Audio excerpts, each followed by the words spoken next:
Hey, it's Riley from Plan to Eat. Today, I got to interview MacKenzie Koppa of the podcast Live Well Anyway.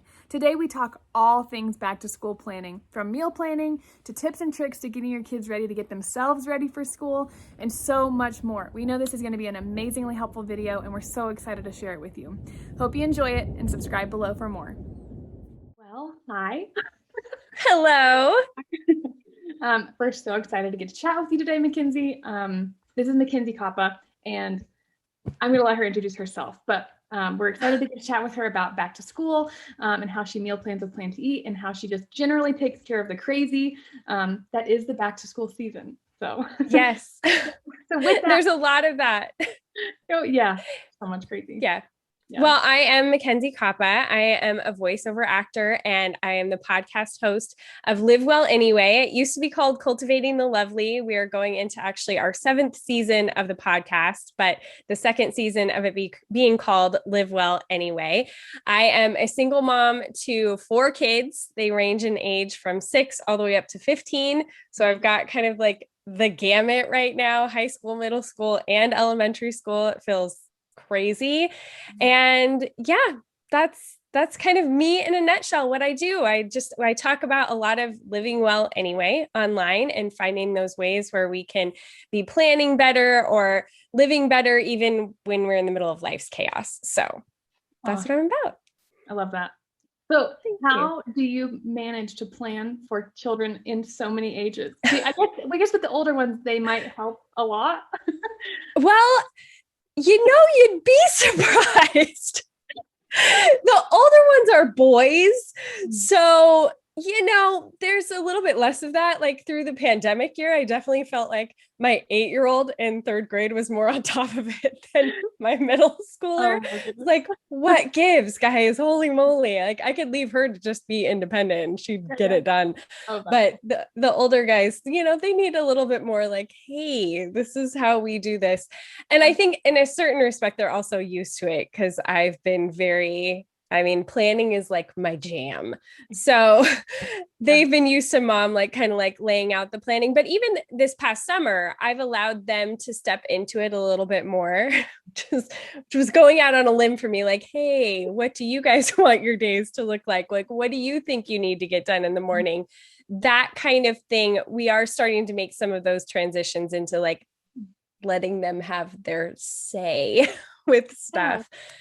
But I think it definitely helps to have like really good processes that I have gotten used to working through and figured out and being able to streamline a lot of it. And for me, the biggest thing is being like planned and prepped in advance. And the more I can do with that, the more I can set myself up for success in the school year. I know the less stressful it will be once we hit the ground running. Yeah. Awesome. Oh man, I suppose that when you're a kid in a household that is very planned, when there's not a plan, it probably feels a lot different. So they're like, Mom, we need a plan now. I don't know what you're doing, but yeah, you jump in and do this. So maybe they'll sometimes yeah, sometimes they try to take advantage of it, like, oh, there's no plan. Let's get in here. And I think I think it becomes, sort of normal. It's more so than like, oh, we've got this really crazy set schedule. It's more about kind of like establishing our routines and what they can expect. So it's not like we're constantly living off of lists and craziness. Well, I am more than they are, but it's more for me is like setting out that foundation and then kind of training them into it. Yeah. And then you just kind of get into those habits. So I think that's a big part of it. So what's your strategy? How do you take on that? Because maybe you can correct me, but I'm just assuming that summer is maybe a little more relaxed. And then when school starts, like, how do you kind of implement the strategies? Well, I wish I could say summer was more relaxed. You're just amazing. You have a plan for everything. Well, I think part of it is like survival because I am a single mom.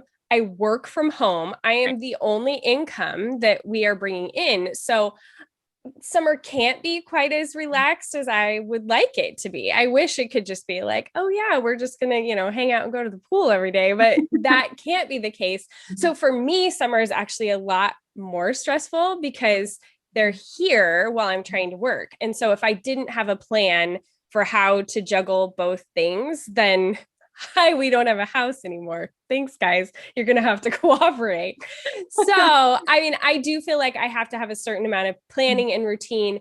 They get used to even in the summer, but I have kind of viewed, especially this summer, especially as they're getting older. I mean, my youngest is going into first grade, which feels like, whoa, like I don't have little kids anymore. Like what just happened? She's so much more capable than I give her credit for too.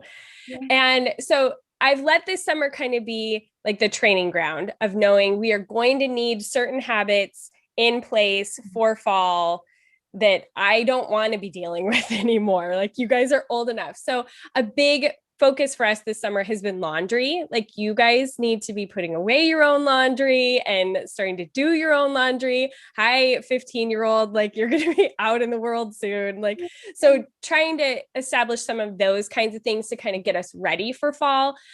Even my girls' lunches has been a big thing because they had been taking hot lunch for 2 years. And then we got to the end of the school year and they were like, guess what? We don't want to take hot lunch anymore. Like, why? I didn't have to make lunches, but now I realized, you guys are old enough. You can make lunches, and I've needed them to make lunch during the summer while I'm working. So this has been a really good training ground. I actually bought their bento boxes for lunch boxes on Prime Day. So the last day of school this year, I ordered their lunch boxes for next year. That's awesome. Yeah. And they were so excited because they are like that bento box style lunchbox. And so they've been practicing. They've been making their lunches every day in their lunch boxes, even though they're just eating them from home. Sometimes we are even having them do it like the night before, which is what I will want them to be doing during the school year. So it's been kind of like establishing some of those routines. But a lot of it for me is also, I'm a big relier on my Google Calendar. And making sure that I have like the whole school district's calendar plugged in on my Google Calendar before we ever start the school year. I get all of our activities plugged in there, all of that. And then I use Trello to kind of plan our weeks on a weekly basis, not our meals, but the rest of it. I plan just like the flow of our day and what our routines are, and all of that goes in there. And I create a template for that, which you can actually get like my basic weekly template. If you go over to my website and you sign up for my newsletter, then you can get the basic templates that I have in Trello for all of these. Like I have one for back to school planning and summer planning and all the different stuff. But that's kind of like where I keep everything, because I always have it on my phone. I have it on my computer. I have it no matter where I go. I know the flow of life. And if I don't do that every week, then it's like I for some reason get in my head like I must not have anything to do. Like I have all this free time in front of me because I haven't like actually taken the time to notice what it is and write it down. And that's incredibly inaccurate for me to ever think that there's not anything to do. So I think that doing that is really helpful. And then, I mean, honestly, the meal planning, that is my number one thing that I always talk about for summer planning, for back to school planning, for everything, because it's that thing you can't get away from. Like you can kind of fudge on laundry for a while. You can kind of fudge on pretty much everything else, but every day everyone has to eat. And when I get that question at 4:00 of what are we eating? And I don't know, there are very few things that will stress me out as much as that, especially when now we've got activities going on in the evening and all of that kind of thing. Having a meal plan is the number one linchpin in taking away stress. If I plan nothing else, if I just know what we're eating for the week, so that then I can be strategic about the groceries I'm buying and, all of that kind of thing. That's the one thing I can't go without. Yeah, those are amazing tips. I feel like everyone listening is going to be like, MacKenzie, she's got the golden plan. Like, this is how you get your life back in order. I love that. I'm a pretty organized person too, and I find tons of lists are so helpful. Google Calendar is a lifesaver, and then of course meal planning. I find the same thing is so helpful, because otherwise I'm having to add things to my to-do list. Like when I don't do it when I have the time, and then I have to go to the store, and then if I don't have a plan when I go to the store, it's just random stuff or random stuff that I that we just have laying around, which is not always the best choices. Yeah. So it just gets a little wild if you don't do those things. Well, and when you're able to bulk plan, Mhm. you save so much time overall. If I'm planning my meals every single day, that's all going to account for so much more time than if I just sat down and did it. Yeah. And then with Plan to Eat having like the menu feature and that sort of thing, if I just put in the work on the front end, that's a lot of times what I tell people when they're considering getting into Plan to Eat. And I'm like on my soapbox of why everyone needs Plan to Eat. But it's like, if you just put in that little bit of work in the beginning, it's going to pay off for so long because you get your actual recipes in there that your family actually knows and loves and uses. You're not just, whenever I've tried to have a meal planning service where they've sent me like, here's what you're going to eat. Well, it's like, well, this kid doesn't like this thing and we don't like that ingredient. And like, it just never ends up working. But when it's our meals that we already use, and yeah, I throw in new stuff every once in a while, but when you have those staples that you just know everybody likes and you can just drag and drop them onto your calendar or repeat that calendar, that menu later on, you've saved yourself so much work in the future. It's like giving yourself future gifts of having it done. Yeah, that is the best thing about the menus feature. And that's what we try to shout from the rooftops, that like just that little bit of work goes so long, like such a long way. Yeah. And it just really does save a lot of time and money too. I know we spend tons more money if we're going to get takeout or if we're just buying random groceries to like get by because there's no plan. Then it means that I didn't get all the things for the whatever it is. It just means spending way more money than we want to spend on that. So yeah. Oh, it absolutely does. And now with so many online grocery options, like to be able to have my Plan to Eat list right alongside, my grocery store's online order, it's like a no-brainer. Why wouldn't I just do that and get it done and go pick up my groceries when I'm picking my kids up from school and then not think about it the rest of the week and not have my kids complaining and frustrated and hungry. And they're all like going through growth spurts right now. So it's like, you've really got to be on top of them having food, or it's just, it's an all out meltdown. Angry kids are not great kids.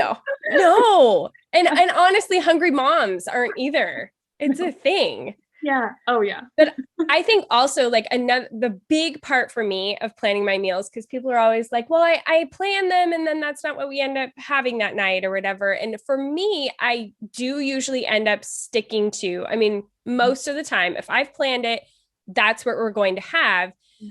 But I've planned it strategically. I haven't just put random meals on random nights. Like I do that Google Calendar piece first. I figure out what our schedule actually looks like, what activities we've got going on every night, when we're actually going to be home. And then I plan according to that. Like I already know when my girls are going to be at ballet this year.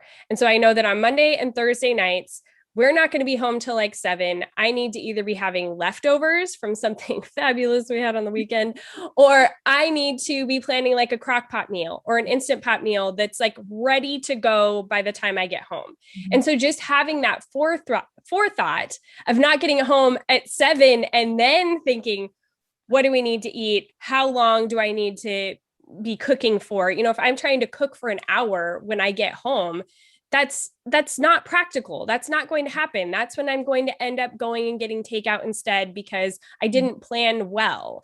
But when I actually look at what our schedule is, and then I can plan for that every week, then I know every Monday I need a crock pot meal. Every Tuesday I'm going to make a soup, or, I'll have more time in the evening. So that's the night that I'm going to do something a little bit more elaborate that then we can have leftovers on Wednesday. Like I think through that general way each of our weeks is going to go. And then I repeat that general schedule. And that's what allows those menus to be really effective, because once you've figured out the kinds of meals you need on each night, you can pick up that menu that you've created and drop it on another week, and it's still going to work because you have a predictable schedule.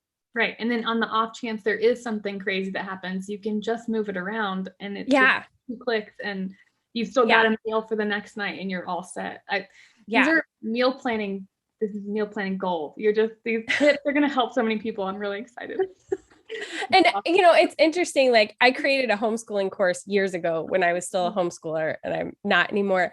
But when I was doing that and I was figuring out the planning, I had never really thought about creating a course about it or anything. But then I was talking to a friend and she was trying to plan her year. And she was like, well, what do I do? Like, what do I do next? I was like, well, blah, blah, blah, blah, blah, blah, blah. And she was like, I would never have thought of that. And I was like, really? Like, to me, it's just kind of a no-brainer. But then I have to realize, like, not everybody's brains work the same way that mine does as far as the planning thing. And so I think if you can just kind of latch onto some of those simple things, and then Plan to Eat makes it so much easier. I actually, like, right before someone told me about Plan to Eat, so 7.5 years ago, I wrote a meal planning course, and I was trying to like promote it and this whole idea of creating menus that were repeatable and like planning out for the future. And then someone showed me Plan to Eat, and I was like, never mind. Like, I don't need this huge paper planner and all of this stuff and like all of this work. They just totally streamlined the process for me and made it so much simpler. Like, forget my course. This is the way to go. Oh man, well, I'm so glad that we can be helpful for you. That's so cool. Yeah, it's just, there's nothing that can compare. I've not found anything else on the market that makes it this simple. Especially once you guys got the app, and I always have my grocery list with me. So if I haven't managed to like do my grocery order online or whatever, and I don't even, this is another thing. So sorry, I'm just really going off here. Planning stuff. So I that linchpin, like I said, is making sure that I do my planning at the beginning of the week. So like on a weekend, on a Sunday or whatever, getting that idea of what I've got going on during the week, and I plug all of that into Trello. But my grocery list and my errand list, I put all of them into Plan to Eat. So I don't just do my groceries. I've got all of my stores in there, from Target to the post office to Best Buy, like anything that I need to shop for, I just go ahead and keep in Plan to Eat, because then it's all in one spot. And I've always got it with me. That whole not having to remember your written down list, that's a game changer because without fail, I would get to the store and not have it, or I would lose it in the store or whatever. Like having everything in Plan to Eat for all of the errands and all the shopping that I need to do in the week it's one more small stupid thing that like takes away so much stress. Well, when you're a busy mom, those small stupid things really add up to be really important. Yeah. And I love that. I think it's like a lesser known kind of thing about Plan to Eat, that you can add like gardening. Like you could add, if you have a recipe for gardening or a recipe for like a kid's craft, like all of those things. Yeah. To eat. But then using the stores for the post office or Target, like all of those things, like you can really utilize it for far more than meal planning. And I think that you really kind of hacked it to be the thing that fits into your life. And that's really neat. So yeah, I just find it so helpful, especially like now that I have a boyfriend. And so I know. And so we like collaborate on meals or whatever, or we'll collaborate on shopping. And the fact that we can both go in the app and see what the other person has bought already or what we need to buy, it just makes it so much easier to be able to communicate too, if you have a partner that you're working with, so that, if you do need them to run to the store or whatever, you don't have to rewrite the list or text them or whatever. Like having both of you have the ability to be able to see it is a huge help as well. Yeah, that's really helpful. That's exciting. I'm excited for you. I know. Thank you. So kind of shifting gears here a little bit, even though I want to talk about that. How did you go from, maybe you've been an early adopter of technology, but did you formally use paper lists for all of this? And how did you transition to using like to digital being the platform that you have everything in? Yeah, it was question. It was just something that came to mind when you were talking about use digitally. No, I love it. Well, and if anybody's followed me for a little while, like a few years ago, I was really deep into the paper planner world and I loved it. And it was great when I was homeschooling, and it was like more of like memory keeping, even with doing that. But then once I became a single mom, it was like, Yeah, that's not a thing. Like, I don't have hours to be like decorating my planner every week and all of that. Yeah. But I would say before that, though, I had switched over our meal planning. Like, I had just literally I was pregnant with my youngest. So it was 7 years ago. Wow. And I was turned on to Plan to Eat. I had created that course. I was like, forget it. I'm just doing it all digital because it just makes so much more sense. Mm-hmm. So I had really adopted that pretty early. And then the rest of the planning just sort of came by necessity. And it was like, okay, if I'm going to be a single mom running a business and like really trying to get our life together, then digital is just going to have to be the way it is, because I spend so much time on my computer every day, but then I need to have that like to go feature of having everything on my phone, and I don't want to lug around a planner. And so while it was fun while it lasted, it just, if I'm going to have a planner for anything now, it's more like journaling or keeping track of things in retrospect more than it is like actually planning out our life. So, but I have always been kind of a lover of like new technology. I mean, I had the very first iPhone that could do like nothing, but I just was like so excited to get my hands on the new technology. So I think I always kind of have been an early adopter, but that's sort of my planning journey. My daughter is a little over 1. And so I have learned that I have to carry so much stuff around that I can't, like I also love the paper planner, and I still do write a lot of things down for work or whatever it is that I'm doing. Yeah. I just can't carry around stuff anymore.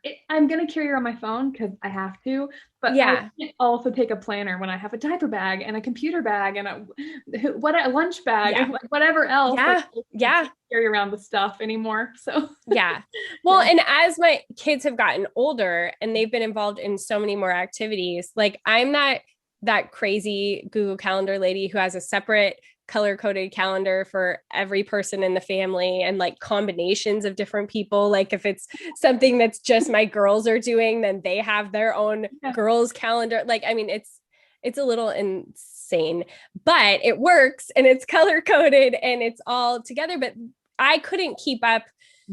Like, I like being able to just look at it clean. Okay, I can see everything. And when I was doing the paper planner, with how many other activities we have going on now, it was too much to try to fit in. There are not enough highlighter colors for yes. Yes. Yeah. Well, which is my other like big tip. Color code your kids and convince them it's their favorite color from the day they are born, because it makes such a difference. Even like our towels this summer, our beach towels, they were color coded. Like anything that I can color code, backpacks, lunch boxes, because it's just so much easier to know who's left their stuff out and what goes where. And and I'm sure that probably also cuts down on that's mine. No, that's mine. Oh yeah. They know. Well, nope, that is mine. So I love that. That's a brilliant tip. It's been super helpful. There's more than one. I'll have to log it away. Yeah. Oh, man. This is so good. So let's see. What are your favorite, I guess, what are your kids' favorite lunches, and what are they packing in their bento boxes? Well, this has been an all new world. My high schooler, he's like, yeah, I'll just eat whatever's at the school. And I'm like, awesome. But my girls do a lot of wraps. And now that they're in the bento boxes, we'll cut them into sort of like little pinwheels and they'll put them in there. We do like a lot of meat sticks. We actually had an episode on the podcast this summer where my brilliant friend who used to cater weddings and stuff, she has 5 kids. 3 of them are high school boys who are bulking up for sports. And she was like, I have got to like figure out how to feed these people this summer. And so we actually did this whole in-depth episode on how to do it. And she created a list for her fridge that told her kids, like, you need to pick one fruit, one veggie, a nut, or, like something that's like a cracker or whatever. Like, she kind of broke it down for them. And I love that idea. And so that's kind of what we've been running with too, is showing them, like, here's the box, here's the different, spots you have. You can put a dip here, you can put, some sort of veggie here, and working them through how to sort of make a balanced meal.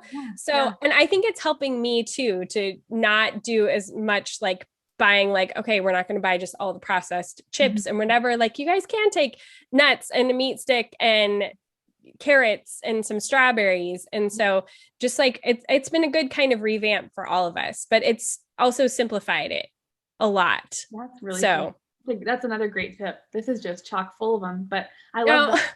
And then that's also teaching them, it's not just like for today, that's like long term, teaching them like how to make a good lunch for themselves. And also you're teaching them to do it themselves, which is something off your plate. And it's hard because I think, especially like, I don't know, as moms, we kind of get into this like, but I want them to feel taken care of, and I want them to feel like I'm doing it for them. And, I struggle with that, even with their laundry. I'm like, well, I want to make sure they feel taken care of. But I think we're preparing them to be good adults. We're not just preparing them to be good kids. And I want them to have these life skills. I mean, another thing I've always done for my girls, and I'm transitioning them over to, is I have in their closets, like those shoe racks that hang down. And since they've been in public school, I've gone in on the weekend and planned out their outfits for the whole week. So I just plug into each one of those little spots, their socks, their underwear, their pants, their shirt, like everything's there. We don't have to argue about it in the morning. You know what you're wearing. You don't have to go look for everything. It's right there. And that is like such a time saver, lifesaver for me. But this year I'm trying to transition them over to doing that and learning how to plan their outfits. And especially because they're having a little bit more, independence over what they want to be wearing. They have more specific ideas. And it's like, okay, well, then you need to plan out your outfits. Let's figure this out. And just having them go throw all their socks in and all their underwear in and, whatever. So it just makes our life easier. And we don't run into the, wait a minute, what? You didn't have underwear? We don't have any clean, or like, it takes that part of that headache out of it. And also the not trying to do it every night.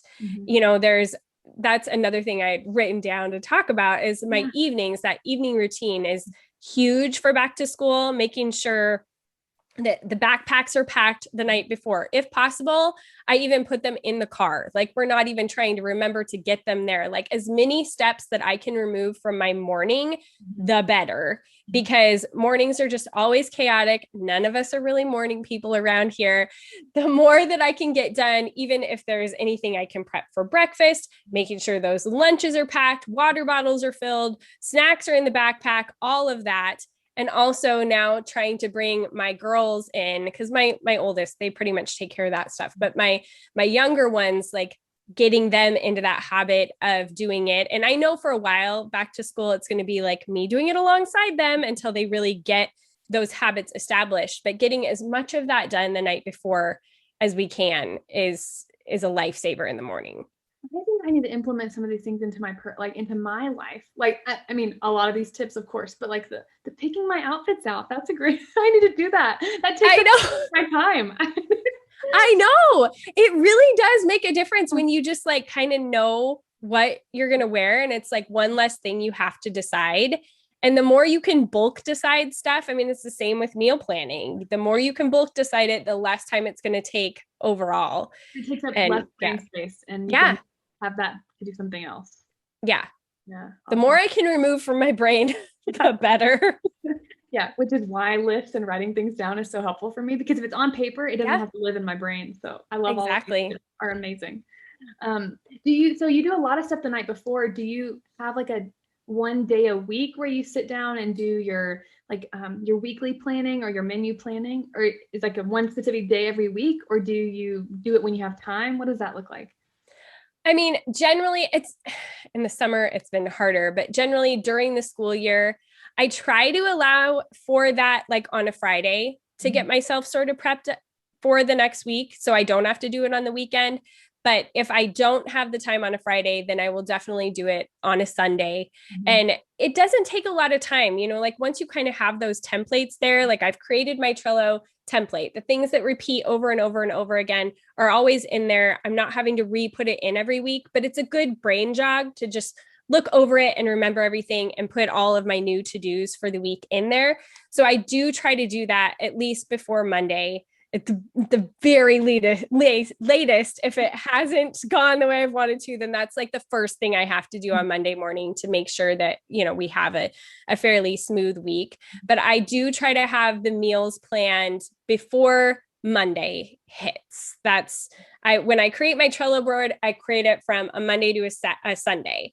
So not Sunday to Saturday, because I just always think of the weekends together. I only have my kids every other weekend, like all that kind of thing. It makes more sense to do it from Monday to Sunday.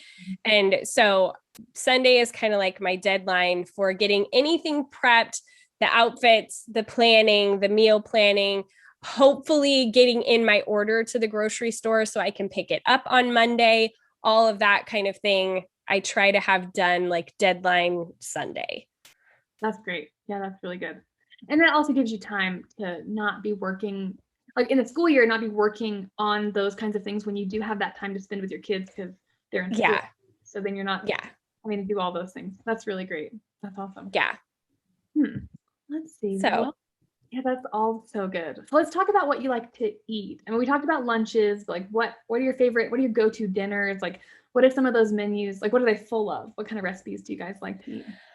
Well, I have a feeling a lot of it's going to have to change this year because now we are like integrating with another family who has different tastes than we do. And a man who does not consider soup a real food, which kind of breaks my heart.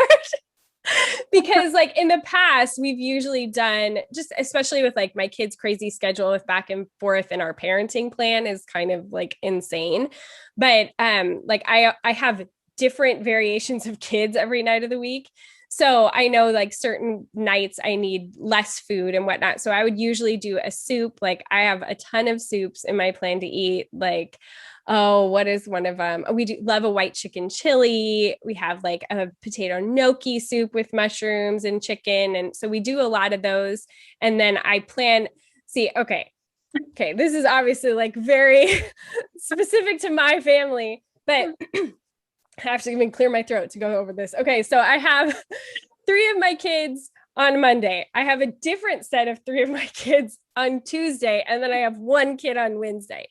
So if you can follow along, if I make the meal on Monday, then the 3 kids get the leftovers on Tuesday, but then the 1 kid that wasn't here on Tuesday gets the leftovers on Wednesday, but he's not privy to the fact that I had the leftovers the night before. And so I can make 1 meal that I made on Monday last all the way through until Wednesday. That's not normal. I think you're a superhero. Oh, yeah. So the rest of us, this is all so much born out of necessity for you. And you're just so gracious to let the rest of us hear about it. And so we get to benefit from what has born out of just utter necessity. Chaos. But that is like such a specific thing. Like most people aren't going to be able to make a meal and then have it last for 3 days, especially now that we're like incorporating with another family. And so there's more people around and it's not just like me and my 15-year-old on Wednesday nights, So we will be changing some of that. But like one meal that I really love is Change Your Life Chicken by Kendra Adachi. And it's a sheet pan meal you do with chicken thighs and all these veggies. You cook it at like 500 for 50 minutes, which sounds crazy, but it is the most amazing chicken. All my kids love it. And then we usually have like enough veggies that I've put on there that they last as leftovers for a while. And they're amazing. And sometimes we can even throw those into the lunches and stuff, or I'll have those for my lunch. So that's anything that like also reduces the mess. And like having 1 sheet pan to make dinner is awesome. We do a penne chicken pasta with balsamic glaze on it, and it's got asparagus, and that's one that like all the kids love, and it's got kind of that sweetness from the reduced balsamic vinegar. And so anything that I can get all the kids in my life, because there's now 6 kids that I'm feeding, anything that they all say, yes, we like this, it's like done. Yeah. We will have that again. Yeah, those sound amazing. And those are not like just, I'm sure they sound like they're probably fairly easy, but they're not just like basic meals. They're like you're feeding your kids yummy stuff. So it's not just like spaghetti, it's like you've gone above and beyond. These sound great. So for everyone who is seriously taking notes out there, we'll link to a lot of these things that MacKenzie has said below the video. So you can find all those things and not have to go running around. Can people connect with you on Plan to Eat and be your friend and share some recipes? How can they connect with you? What's your username? I just updated it, so hopefully it's working, but it should now just be MacKenzie Koppa. You should be able to find me on there and pretty simply. But yes, I've been getting kind of an onslaught of people who are coming in lately to I think so you shared about this in one of your podcasts recently. And so I think that's probably why you're getting a ton of people, because they're all stoked to get your recipes. And so if you connect with MacKenzie, you can also get her recipes and just get in on this yummy deliciousness. So yes, thank you. I try. That's awesome. Yeah, I think there's been another onslaught of it too, because I have a Patreon where it's women who come together. I do live shows in there every day, and we talk about planning and clean living and wellness and style, and we kind of hit the gamut of living well anyway, all the different components of it. But right now we're like in it with the back to school stuff, because we do a lot of planning and prepping together and challenges to get your planning done and all of that. And so we've been gearing up for that for a while. And so as we're getting ready for that, I've been like pushing them, like, you've got to get your Plan to Eat together before you start the school year. Like, get all your recipes in there this summer so you're good to go, like you're ready when school starts. Yeah, got everybody is just getting in on all those shared recipes, and that makes things so much easier. That sounds really awesome. And so people can connect with you through Patreon also and get in on all that. If you thought this was full of tips, it sounds like that is also full of all the help tips. If you want the daily planning and like the actual challenges and the accountability, being in there with a bunch of other women and like really getting your life together, and plus we just have a lot of fun, then Patreon is the place to be. That's awesome. Oh man, this has been so good. I think that we probably have to wrap it up. Otherwise, we're going to run out of ink because they're just so excited about all of this. So before we wrap up, you've mentioned a lot of Plan to Eat features, but what is your number one favorite thing? It's tied. It's so hard to pick. I think it's a toss up between the menus and the grocery list. Like, those are both pretty much game changers for me. Awesome. Yeah. I think for me, the grocery list probably takes the cake, just because I can send it to my store and I do the pickup also. But yeah, the shopping list it's so helpful. So helpful. And then I guess you already shared a little bit, but share where people can connect with you online, and we'll link to all of this in the notes. But also tell us about your Patreon and whatever else you want to share about where we can find you. Yeah, well, you can find me at MacKenzieKoppa.com, and that's got, all the different places that you can find me. You can sign up for my newsletter, which is called Well Anyway. And so we have a lot of fun in there. I try to send that out pretty frequently. And then my big thing is my podcast. Like I said, it's called Live Well Anyway. You can find it wherever you get your podcasts. I have all kinds of different guests on there just talking about living well in our lives. And it's super fun. And we have a really good time over there. So you can go subscribe wherever you get your podcasts. Patreon is kind of like that insider group who want a little bit more accountability and community and even more content. So that's at patreon.com/livewelltogether. And then I'm a big fan of Instagram. I love connecting with people on there. I try to do stories really frequently. I'm trying to up my post game. That's been a little off, but I love to be in stories. And so I'm just at MacKenzie Koppa across social media. Awesome. Thank you so much for your time. Yes. It's been awesome connecting with you. And thank you so much. I know everyone's going to be so excited about all of this. So, well, thank you for letting me just like blab about planning stuff, which is like, I totally geek out on. Oh, I love it. And I know that the people who are connected to us and our customers, like they're into it too. So it all helps. It helps us all. So thank you. Awesome. Yeah. Thanks for having me.